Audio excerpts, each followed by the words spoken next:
कितना घोर कलयुग चल रहा है, लेकिन इस कली काल में भी आप जैसे भक्तों ने सनातन संस्कृति को बचाए रखा है।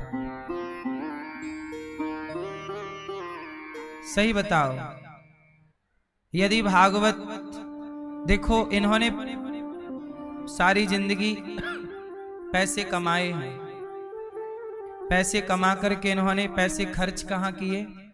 भगवान की कथा में। और इन्होंने पैसे खर्च किए तो सबको क्या मिल रही है? भगवान की चर्चा, भगवान की कथा, ज्ञान। इनका पैसा ना और जगह भी खर्च हो सकता था। ये चाहते तो सभी दोस्त मित्रों को बड़ी शराब की पार्टी दे देते कि चलो जी आओ, आज शराब पीते हैं सब लोग साथ में। तो पैसे तो वहां भी खर्च होते। क्यों? बिना पैसे के ना शराब आ रही है, ना आप कुछ कर पा रहे हो। लेकिन इन्होंने अपना पैसा कहां लगाया? भगवान की कथा में। और केवल ये अकेले नहीं आए, इनका पूरा परिवार, जो कभी वृंदावन शायद नहीं आते, इनके कारण वो भी वृंदावन आ गए। जो लोग शायद कभी कथा ना सुनते तो बोले कि चलो जी आप जी कथा करा रहे हैं तो व्यवहार तो चुकानी है, तो आप आ गए कथा सुनने, तो आप भी धाम में बैठ गए और धाम का वास प्राप्त कर लिया। इसी बहाने आपके कानों से भगवान की कथा तो जा रही है। आप समझें कुछ ना समझें अलग विषय। एक चेला गुरुजी के पास गया, बोले गुरुजी आपने कथा सुनाई पर हमारी समझ में कुछ नहीं आया, हमारी समझ में तो कुछ भी नहीं आया। 7 दिन आपने कथा सुनाई, हमें कुछ पल्ले नहीं पड़ा, कुछ भी समझ में नहीं आया।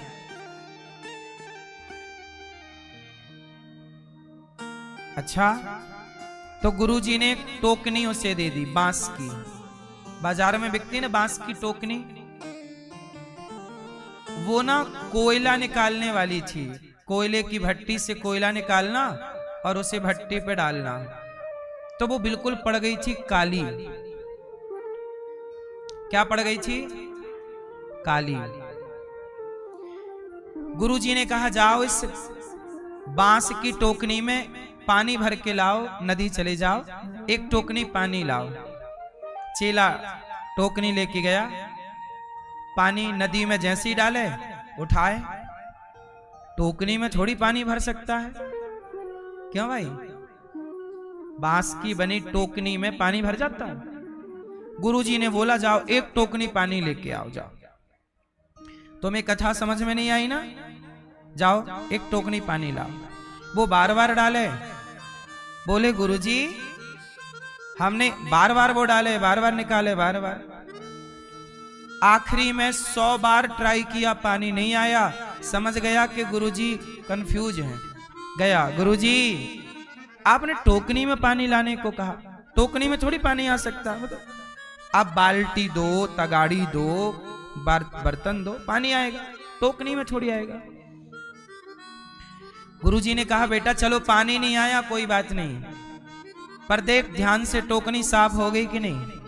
कोयले की टोकनी थी ना, काली थी, बार बार पानी में डुबाई तो साफ हो गई। गुरुजी ने कहा बेटा तू पानी भले नहीं लाया पर टोकनी तो साफ हो गई। बस यही है, सत्संग भले समझ में ना आए पर वो सत्संग का जब शब्द कान से भीतर जाएगा तो जन्म जन्म के पाप धुल डालेगा। जैसे कोयले की कालिक धुल डाली उस जल ने। इसलिए कथा समझ में आए ना आए, आज नहीं आएगी, कल नहीं आएगी, सत्संग करोगे, करत करत अभ्यास के जड़मति होत सुजान। रसरी यावत जात है सिल पर पड़त। कुएं पर एक पत्थर होता है, बार बार के रस्सी से पानी निकालते निकालते ना उस पत्थर में भी निशान पड़ जाता है। यदि बार बार के अभ्यास से पत्थर घिस सकता है तो हमारे मन मंदिर में भक्ति कैसे नहीं प्रवेश करेगी? क्यों नहीं प्रवेश करेगी? शांति क्यों नहीं आएगी, सत्संग क्यों नहीं समझ आएगा। तो हमारे श्री योगेंद्र जी बड़े पुण्य का कार्य कर रहे हैं और इनकी धर्म पत्नी हमारी मैया श्रीमती सुमन शर्मा जी, इनके बेटे रुशील शर्मा जी, आपकी धर्म पत्नी सोनाली शर्मा जी, कृष्णा शर्मा जी हैं, कृष्णा जी, अच्छा, केशवी शर्मा जी, सुखराम शर्मा जी आपके स्वर्गीय दादाजी, स्वर्गीय अतर जी, स्वर्गीय कैलाश देवी जी, स्वर्गीय भाग्यश्री और समस्त पितरों की सदगति हेतु आप बड़ोदरा गुजरात से आकर कथा सुन रहे हैं। बहुत बहुत स्वागत वंदन। भागवत जी के पाठ भी यहाँ बैठे हैं, आप लोगों ने बिठाया है। 18 नवंबर से पुनः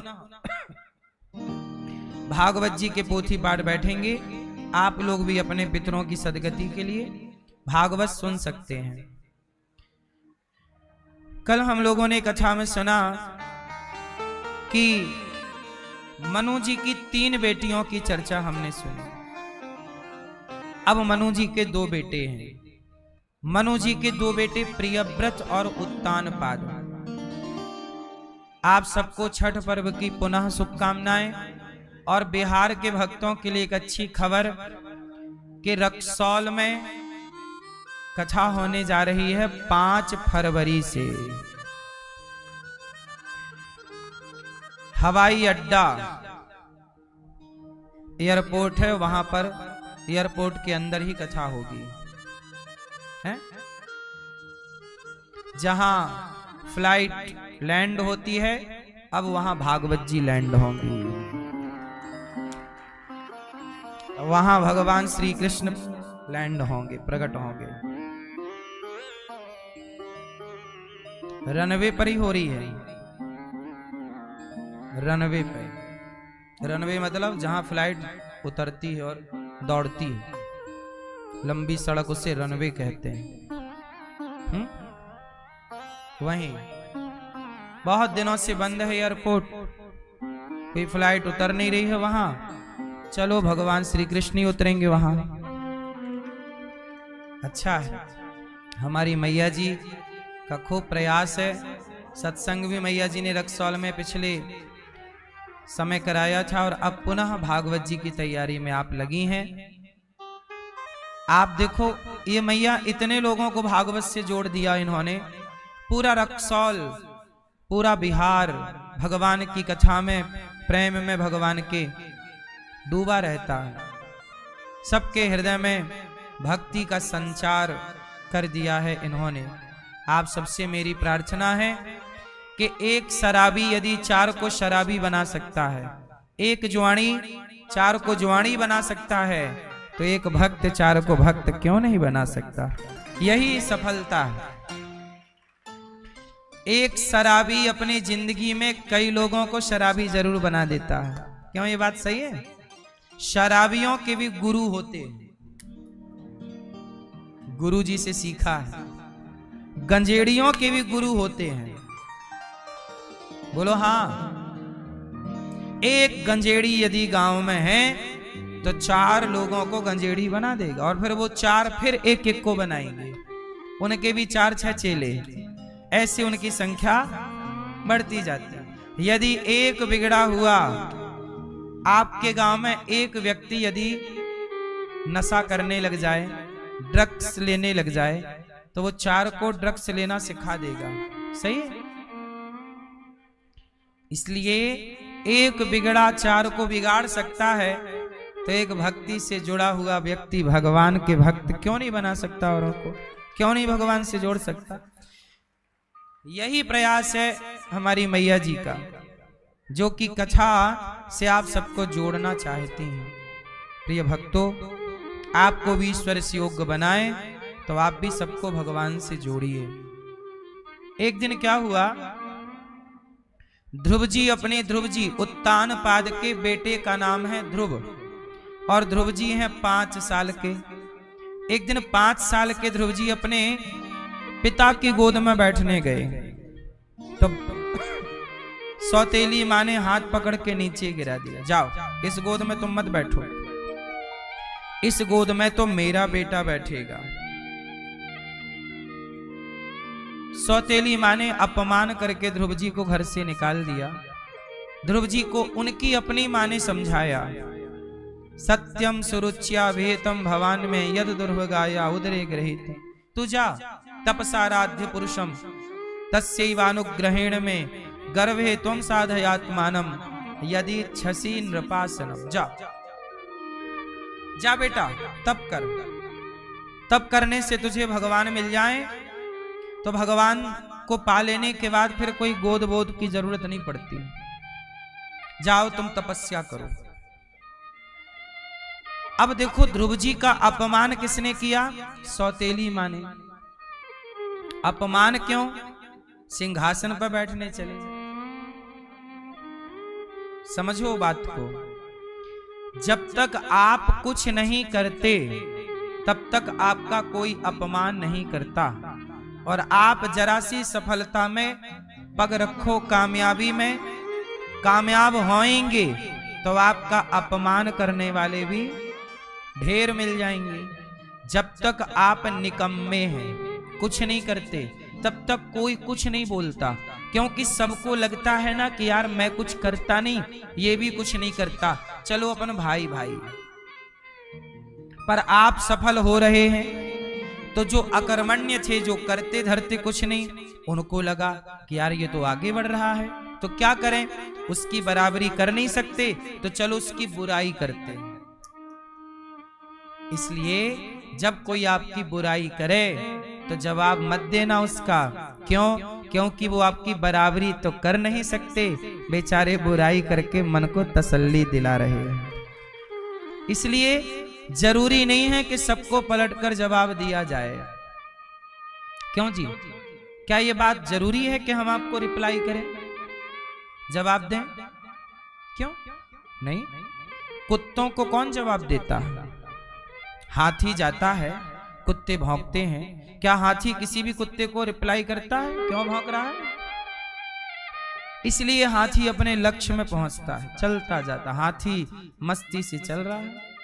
ऐसे ही है कि जीवन में जब आप सफल होंगे तो आपकी आलोचनाएं होंगी, वो सहन करना पड़ेगा। ध्रुव जी को भी सिंहासन पर बैठे कि हाथ पकड़ के नीचे, देखो इतना बड़ा अपमान कि आपको भरी सभा में हाथ पकड़ के फेंक दिया जाए बाहर की, चल, ये अपमान है। लेकिन एक बात बताएं, अपमान सह लेना सही है कि गलत है? क्या है? क्या है? सही है? हाँ, नहीं सहना तो भैया लड़ो, फिर लड़ो, बनाओ अपने घर को नरक। सह लोगी तो समझदार कहलाओगी, और अपमान करने वालों का अपमान आप भी करोगी तो उनमें और आप में अंतर क्या रहेगा? फिर इन दोनों में समझदार किसे मानोगे आप? दो कुत्ते भौंक रहे हैं, एक गली में 2 कुत्ते भौंक रहे थे और दूसरी गली में एक कुत्ता भौंक रहा था, दूसरा खड़ा था चुपचाप। आप बताओ कौन समझदार है? भौंकना जरूरी नहीं है, शांत रहने वाला ही समझदार है। इसलिए शांति चाहते हो तो शांत रहना सीखो। आप शांत रहते नहीं और शांति बराबर चाहते हो। लो, बहू कह रही है सास को, ले सुन, सास भी कह रही तू भी तो सुन, तू भी तो शांत रहा कर। हाँ, मम्मी है तो किसी की सास ही नहीं है, और आप भी किसी की हो तो बहू। बस आदमी ये कहता तू सुन, हम नहीं सुनेंगे। हाँ, सबके लिए है। हमें तो समझाने का मौका चाहिए बस।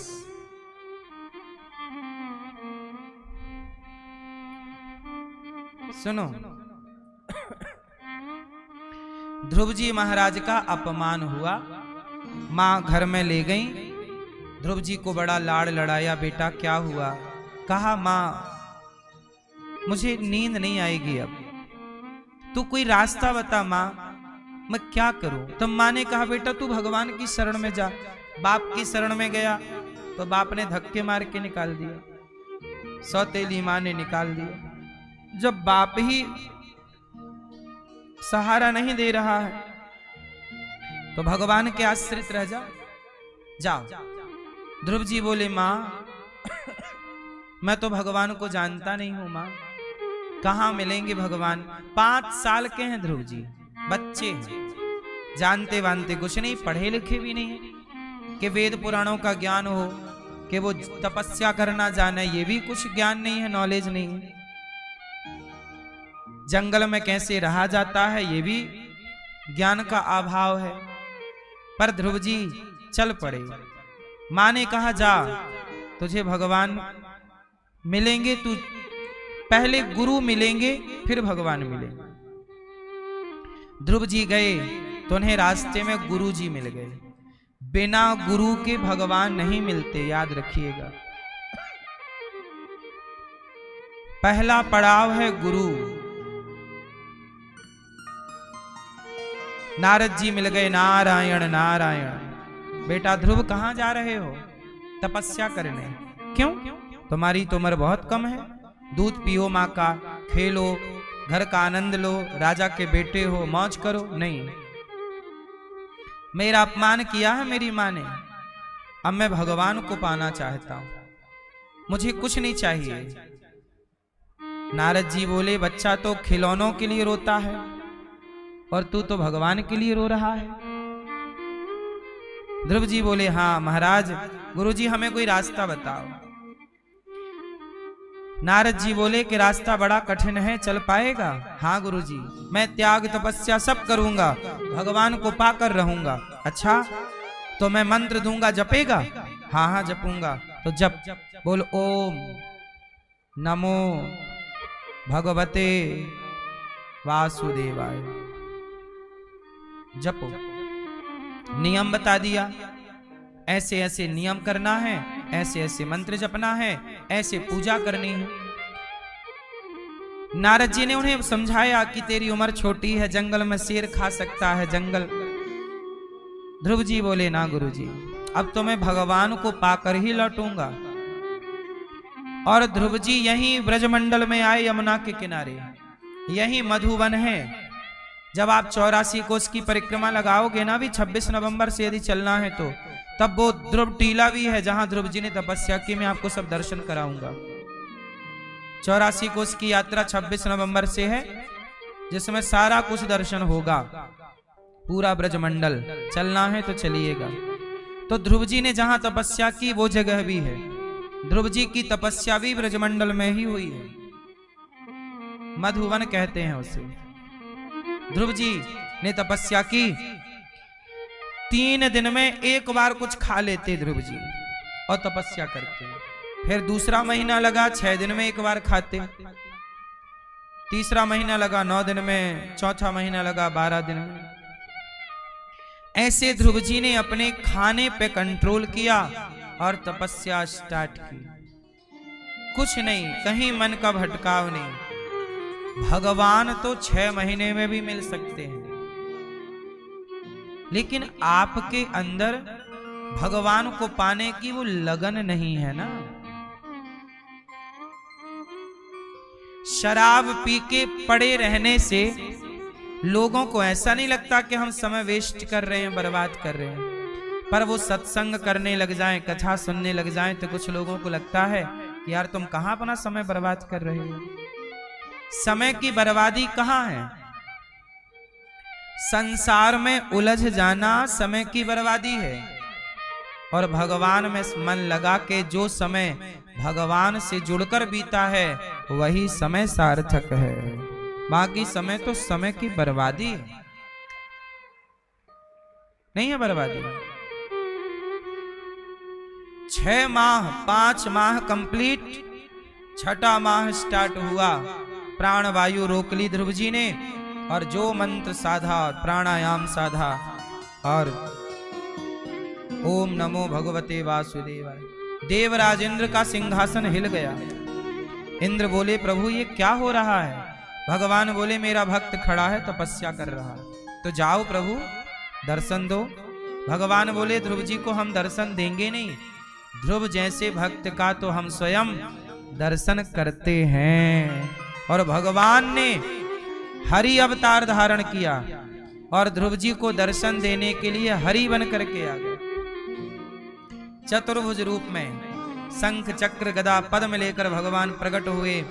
भगवान के सुंदर से बाल, घुंघराले से सुंदर सी बड़ी बड़ी आंखें, सुंदर से गाल, भगवान के गले में सुंदर सी माला पड़ी है, एक कमल की माला पड़ी है, और भगवान का सुंदर सा स्वरूप दिव्य। अच्छा, ध्रुव जी के सामने कौन खड़ा है? भगवान। और ध्रुव जी ने आंखें बंद कर रखी। क्यों? क्योंकि ध्रुव जी के हृदय में भगवान प्रकट हो गए हैं। अब जब हृदय में दर्शन हो रहा है तो बाहर क्यों करें? तब भगवान ने क्या किया?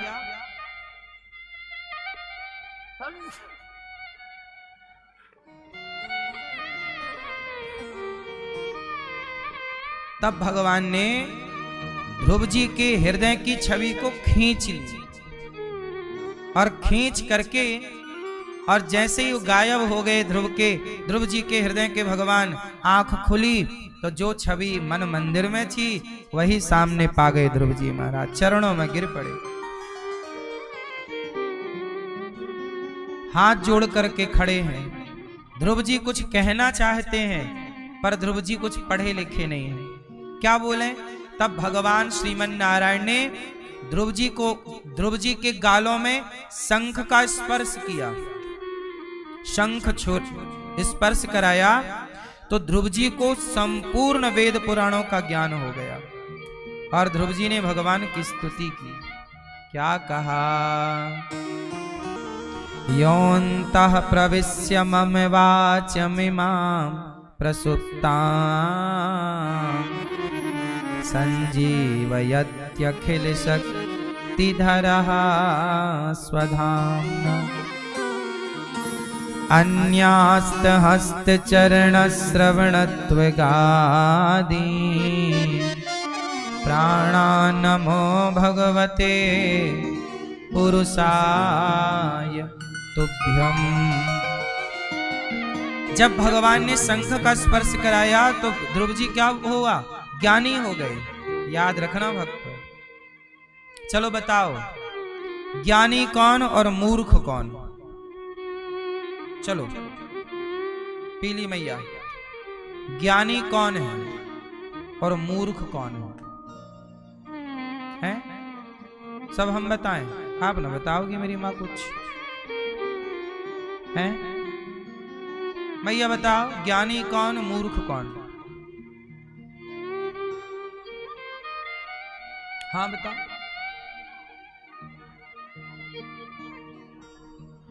ऐसा कौन है जिसे कुछ नहीं पता? इस धरती में ऐसा कोई है जिसे कुछ पता ना हो?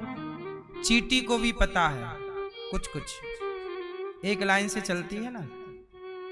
चिड़िया को भी पता है, आकाश में बिल्कुल एक लाइन पे उड़ते हैं। चिड़िया भी बढ़िया घोंसला बनाती है, वाटर प्रूफ।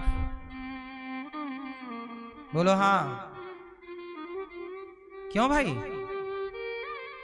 छोटा बच्चा पैदा होता है, मां अपना पयोधर उसके मुंह पर डालती है तो छोटा सा बच्चा भी चूसने लगता है। मां का आंचल स्तन बच्चे के मुंह पे है और बच्चा क्या कर रहा है? चूस रहा है। यदि बच्चे को चूसना ना आए तो वो दूध पी पाएगा? तुम मैया बच्चे के मुंह पे अपना स्तन दे सकती हो, आंचल दे सकती हो, पर चूसना तो उसे ही पड़ता है। ये बताओ, चूसने का ज्ञान उसे है या नहीं? जन्म लिया है अभी 1 घंटे का नहीं हुआ, दूध पीना सीख गया। बोलो हाँ। तो आप क्या कहोगी, उस बच्चे को ज्ञान है कि नहीं है? दूध पीने का तो उसे भी ज्ञान है। नहीं है। इस संसार, सोचो, मच्छर को भी ज्ञान होता है बच्चे पैदा करने का। चींटी को भी, इतनी सी है चिटिया, खाना उसे पता बस चल जाए गुड़ कहां रखा है। बोलो, शक्कर कहां रखी है, दीपावली की मिठाई कहां रखी है, आप भूल जाओगी, चींटी नहीं भूलती। बोलो हाँ, बताओ, ज्ञान है? कौन है इस धरती पर जिसे ज्ञान नहीं? अपने अपने क्षेत्र का ज्ञान। अब बताओ, मूर्ख कौन? आपने बोला ना ज्ञान ना हो वो मूर्ख, तो ज्ञान किसे नहीं है? तो मूर्ख कौन? अब बताओ भैया।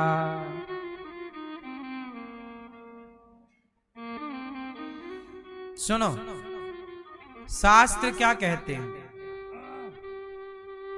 शास्त्र कहते हैं ज्ञानी मूढ़ ना कोई। ना कोई ज्ञानी है ना कोई मूर्ख। फिर ज्ञानी मूर्ख कौन?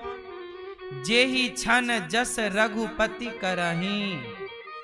भगवान जिसे जब जैसा बनाना चाहें, मूकम करोति वाचालम पंगुम लंघयते गिरिम यत् कृपा तमहम वंदे परमानंदम माधवम। मूक हों ही बाचाल पंगु चढ़हि गिरिवर गहन। जासु कृपा सो दयाल द्रवहु सकल कलिमल दहन। भगवान जब चाहें तो मूर्ख को भी ज्ञानी बना सकते हैं, और जब चाहें तो ज्ञानी रावण को भी मूर्ख बना दिया। बोलो, तो आप कभी किसी बात का घमंड ना करिए कि मैं ज्ञानी हूं, मैं मूर्ख हूं, मैं धनवान हूं, मैं गरीब हूं। भगवान जिस समय जिसे जो करना चाहें, वो ज्ञानी लोग भी ऐसी हरकत करते हैं कि लगता है ये बड़ा मूर्ख आदमी है। और कई बार मूर्ख से मूर्ख इतना अच्छा काम कर देता है, लगता है यार ये बड़ा गया, तो हम इसे तो हम मूर्ख समझ रहे थे, पर ये तो बड़ा समझदार है, ज्ञानी है। तो ज्ञानी मूढ़ ना कोई नहीं है। भगवान जिसे जब जैसा बनाते हैं वो व्यक्ति वैसा। कुल मिला के ये है। इसलिए ध्रुव जी को भगवान ने शंख का स्पर्श कराया, ज्ञानी हो गए। भगवान कृपा करें तो लंगड़ा भी पहाड़ लांघ जाता है, कृपा करें तो गूंगा भी बोलने लग जाता है। बोलो हाँ।